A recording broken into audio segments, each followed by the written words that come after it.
Hello everyone, this is Orlando from A Collector's Dream, and today I'm at Dorsey Park, and as you can see here, that's the city of Miami Dorsey Memorial Library here right next to Dorsey Park.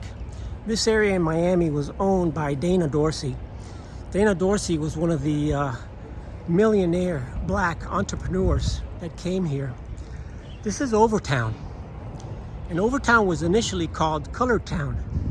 And it's very low income area. You can see on this side, very, very low income. You know, it's kind of a rough part of town, you know, but it's being changed with all the buildings here in Miami that are coming up. As you can see, all of this land here that I'm showing you now was owned by Dana Dorsey. Dana Dorsey came to Miami and during the railroad time with Henry Flagler. When Henry Flagler came here, he brought a bunch of the workers, and most of them, of course, were black. And they came here, they helped build the railroad, and they came to Miami. And in Miami, they built Colored Town, which is now called Overtown. And I'll get emotional talking about this because I grew up here. This is my town. I grew up in this area. And there's Dorsey Park right there. So let me tell you a little bit more about Overtown and Dorsey Park and this area that was called Colored Town. So Dana Dorsey came here and he wanted to create a place where all of the blacks could live together in peace, in a place that was really for them, for the blacks that were not accepted here in this country. So what he did was he bought up land, and he bought up land, and a lot of land, around the downtown Miami, all the way around up to Brickell. Actually, Dana Dorsey owned one of the richest, which is the richest place almost in the world. It's called Fisher Island. And if you look up Fisher Island, and you see that that's the richest zip code probably in the United States. Fisher Island was owned by Dana Dorsey, and Dana Dorsey sold it. And then eventually Fisher bought it, and Fisher developed that island. But before Fisher, it was Dana. Dana Dorsey built out all of this area, which is now constructed and built out into different huge buildings, because all of this area was eventually torn down.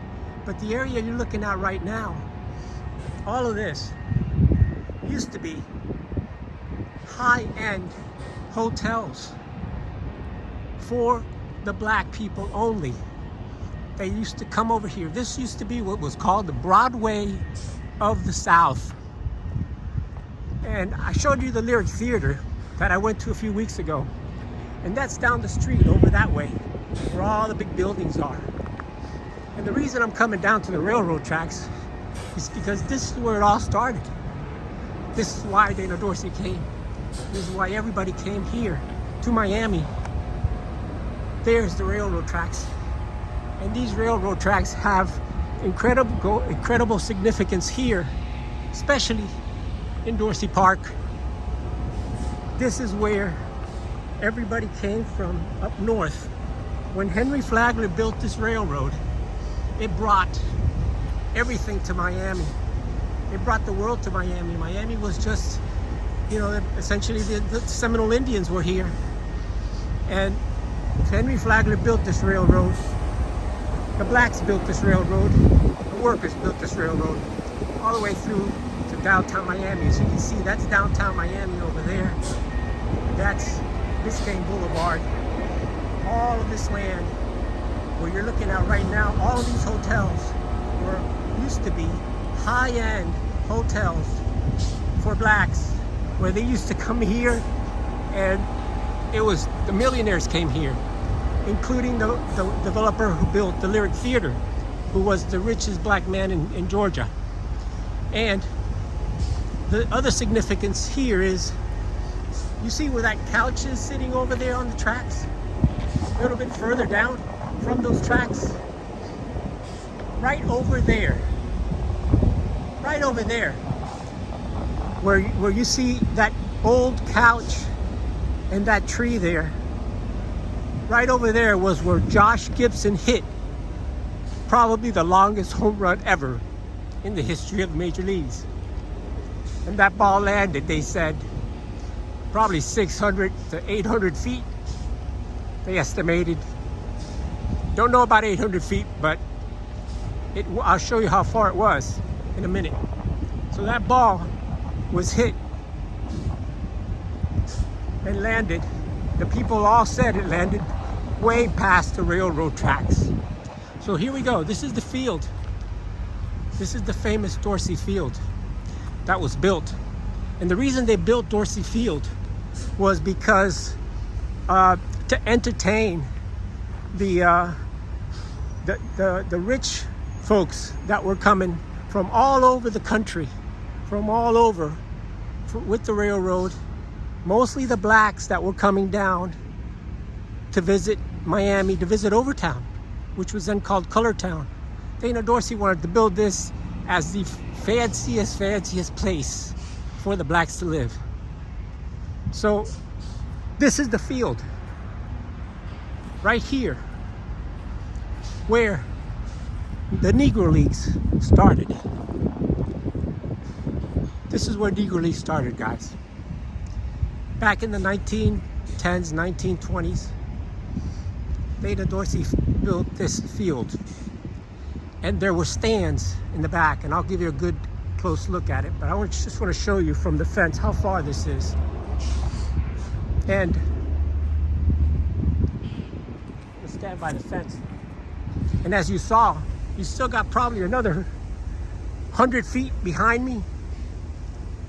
That's where Josh Gibson hit the home run. And all of this field was where only the blacks played. And first they started with the Miami Giants. And the Miami Giants started playing here. And they just recruited a lot of the people from the hotel, the workers from the hotels that were recruited here to come down here and play ball, to entertain the guests. And as they came down, you know, a lot of the players, the black players in those days, they had money. And they would come to Miami so they could go to Cuba from here. 100 miles, jump on a boat and you'll get there. And they would go play in Cuba. From here they can just go to Puerto Rico, Dominican Republic, and play everywhere. And in those countries, they were treated like everybody else. They were just treated as normal people as they were in the hotels. I'm now standing on sacred land, Dorsey Field. This is where the Negro Leagues played. After the Miami Giants, they established the Negro Leagues. And the first team to play here, this was the home field for the Clowns. They were called the Ethiopian Clowns. And the Ethiopian Clowns played here. They were developed here. All of the big name players for the Clowns played here. And I'll show you some of the names. I'm standing on second base. This is where the top players played. I'm going to show you right now where Satchel Paige pitched from. Satchel Paige pitched right here. 100 years ago. 100 years ago. Satchel Paige was here. He was here pitching. He was right here in this mound. He was pitching. Could have been pitching to anybody and everybody, which he did. He pitched to all of them. So then the Ethiopian Clowns, the owner, some of the Negro League complained because of the name. And eventually they changed it. And they were called the Indianapolis Clowns. And they ended up moving from South Florida, but they still played here. This is home plate. This is where Josh Gibson hit his home run. Way out there. This is where all the players batted. All of them. All of the big names. You name them all, they were here. They played in this field. Here in Dorsey Park. I'll go ahead and show you. All this area was the stands. And the old pictures show there was like 3 stories of stands right here. And these are the dugouts. This is the area where they would hang out. Josh Gibson, Satchel Paige, Jose Mendez. The Cuban players all played here. Pop Lloyd, Buck O'Neil, you name it, they played here. And this is where they were, right here. This is where they saw the game. From here is where they would tell Satchel Paige what to do. Well, nobody told Satchel Paige what to do. But let me give you a good look at who played here. All of the teams that played here in this area. You've got the Homestead Grays. Homestead Grays. You got Buck O'Neil, the first Afro-American Major League coach. Buck O'Neil played on this field. So did Pop Lloyd. Pop Lloyd played on this team, on this field. All of the Homestead Grays came to play here. You had the Brooklyn Elites. They played here with their top players. The American Giants, St. Louis. The Baltimore Black Sox played here. You had the Kansas City Monarchs. The Monarchs played here many, many, many times. They would come here and they would play here. Between where they would come and play from New York. The Negro Leagues, they would come here, they would play here. Then they'd go to Cuba. The Birmingham Black Barons played here. Chicago, it was the Black Sox played here. You got the Royal Giants played here. This is sacred grounds. The Grays played here. Detroit. This was the main place where the Negro Leagues played. This is where they started. There it is, the Negro League, Cincinnati Tigers. Have all the players from the Elite Giants, from Detroit. All of them played here. The Jacksonville Red Caps, and of course, the Indianapolis Clowns. The original pilots and the original clowns, the Ethiopian clowns. This is where it all started. So, just going down, you have the Louisville Black Caps, and of course, the Cuban Giants. The Cuban players played here. The Cuban Giants, and then the New York Cubans. You have the Americans that played here. And then you have some of the players like Jose Mendez, the great Cuban star pitcher, pitched right in that mound that I was just on. New York Eagles. How about Judy Johnson? Judy Johnson. Judy Johnson played on this field also, like many, many, many others did. So this is where the stands were here in the old days. This is where they would come to see the top Negro League players of the American Negro League and the National Negro League. This is where they played, guys. So I'm going to go ahead and give you a little bit more of a tour. We're trying to, this is now owned by the city, this lot, but as you can see, everything around it is now being built or under construction. Right behind that wall, looks like a big building's gonna go up. And then all of these new buildings are coming up constantly here in Florida, as you can see. So we're trying to save this sacred lot, sacred land, so it doesn't get bought out. But there isn't much left of Dorsey Park at this point. So I'll show you a little bit more of what's going on. Hey guys, good to see you again. So let me share a little bit of the front of Dorsey Park. And the Knight Foundation and Macy's and a few other guys are trying to save this, make sure this park stays here forever. And again, here's some more of the New York Cubans. That's where the New York Cubans played.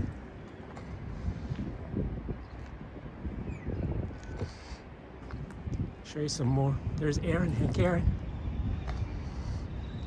There's the great Minnie Minoso. Minnie Minoso played here. There he is. Of course, you got Jackie.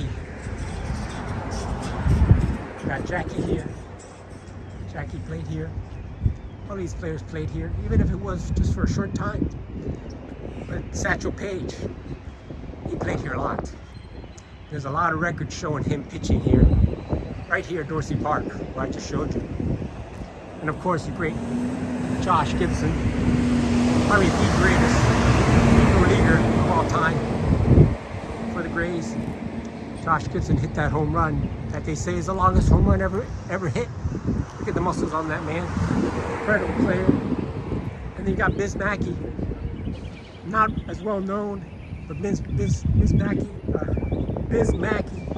was an incredible catcher. Also played here.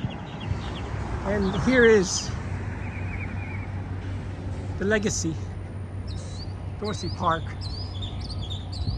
the legacy of the Negro Leagues. And the Negro Leagues were here from 1920 to 1950. This was where all of the top Negro Leaguers came to play. Right here, this sacred land, Dorsey Park. There's Satch. And then you have another awesome guy, Richard King, King Tut, they called him. If you don't know about King Tut, check it out. There's the train right there. There's the Bright Line train coming through on the railroad that Henry Flagler built. So this is Dorsey Park. I'm going to give you another quick walk around Dorsey Park so you can see it.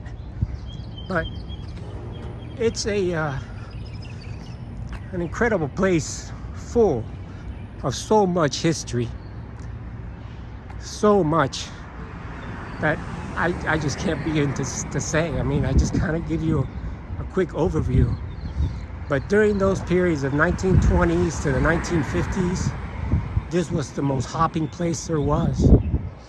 And unfortunately, during the civil rights of the 60s, and Overtown was one of the areas that got hurt badly, where all the riots took place. And that was not one of the good times here in Miami, in Overtown. But this area is an area that is very, very historical for anyone who's been in Miami for any length of time. Knows that, you know, things like this, places like this must be preserved for the future, because this is the history of the Negro Leagues, and this is the history of baseball right here in this park. So I'll share a little bit more of the stuff that's here with you. And this is the field. This is it. This is the whole Dorsey Park field, right in the backdrop of the huge buildings. One of the few greenery spaces that are left near downtown Miami.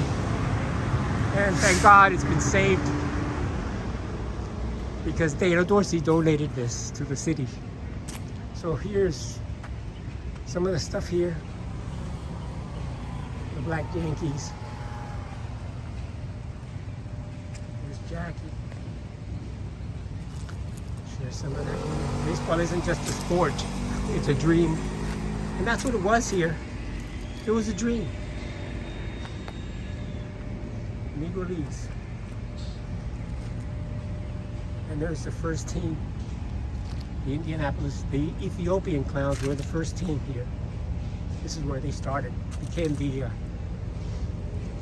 Indianapolis Clowns. Backcrackers.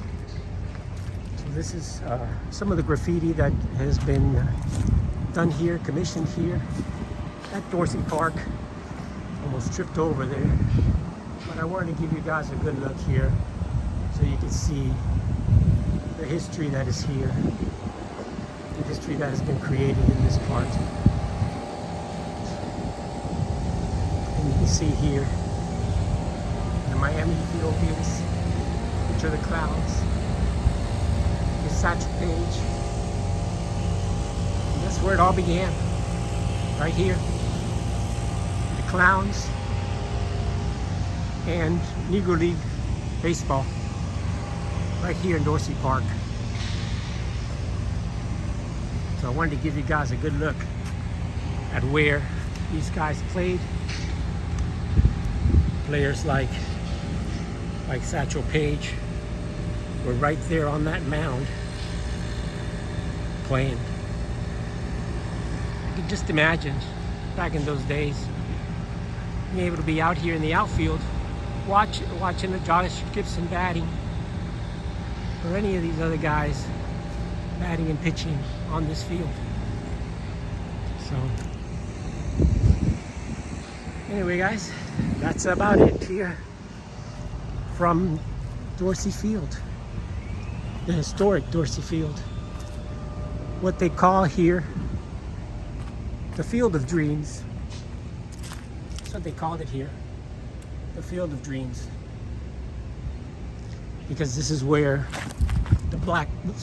this is where all the black players were able to finally have their own league and eventually become major leagues.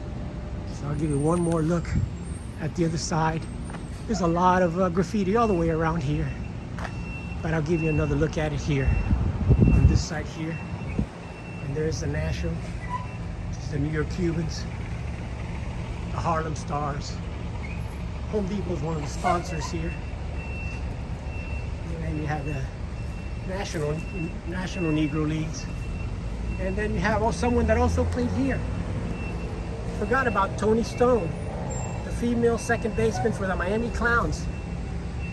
She played here. She played with the professionals. So can't forget her. And then you got the Memphis Red Sox, all of the other teams. No more of the stuff. So Miami has a lot of nice graffiti. Some of it unfortunately is not good, but the good thing about it is they do get rid of a lot of the bad graffiti. They try to get rid of all that stuff and keep only the one that looks good. And really a lot of the people here respect some of the graffiti that's done on these walls, because it is a sacred part of this country, of this city. So that's the tour of Dorsey Park.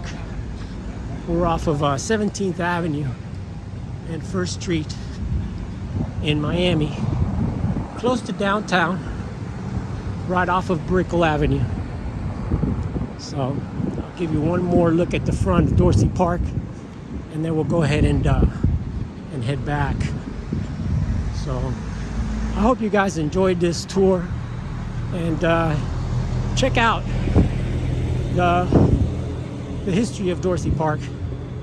I think that you guys will be surprised by all of the beauty that was here or is here in the pictures, and I'll try to share some of that in the future. So we'll go ahead and end it with Satch.